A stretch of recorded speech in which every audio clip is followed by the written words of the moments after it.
Romanian deadlift is one of our most difficult exercises to kind of learn, but once you understand where you should be feeling it and what muscles should be active, this is a wonderful exercise to help train your glutes and your hamstrings, as well as keeping your core nice and tight, kind of like a plank, keeping that core nice and tight as you go through the full range of motion. So the biggest thing we want to remember here is that this is a glute and hamstring exercise. It is not a lumbar or low back exercise. If you are feeling tightness or if you tend to fatigue very quickly when you're doing this particular exercise, you need to get back on the floor and practice those glute bridges so you can really understand what it means to contract the glutes and actively engage them.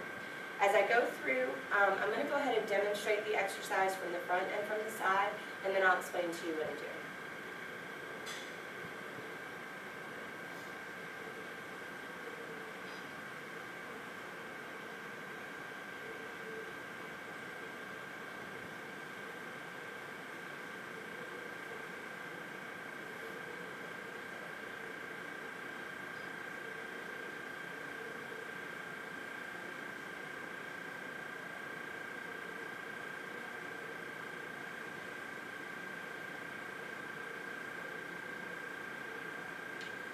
So I've used the kettlebells here. You can also use the dumbbells. You can use a small barbell if you would like.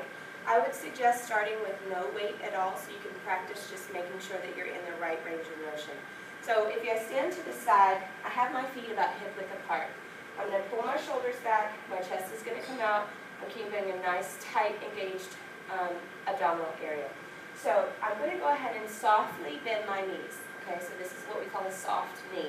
From here, I want to make sure that my hips are going to go in the backwards direction as my chest comes down. I'm not rounding out the back. As soon as I round out the back, all of the weight that I have in my hands goes directly to my lumbar. So that's why the starting position is so important, to pull the shoulders back, chest is out, knees are soft. If I'm holding the weights in front of me here, I'm going to slightly push my hips back. The weights are going to stay very close to my body. So now I'm in a low position. All of my weight is back in my heels, okay, so I've got very little weight in my toes. As I come up, I'm going to squeeze my glutes and push my hips all the way forward. So I'm maximizing the contraction of my glutes, and I'm maximizing the contraction of my hamstrings. When you're in the down position, you will feel a stretch here, okay? And as you come back up, driving through the heels, you're going to squeeze the glutes. So stretch the hamstrings on the way down, squeeze the glutes on the way back up.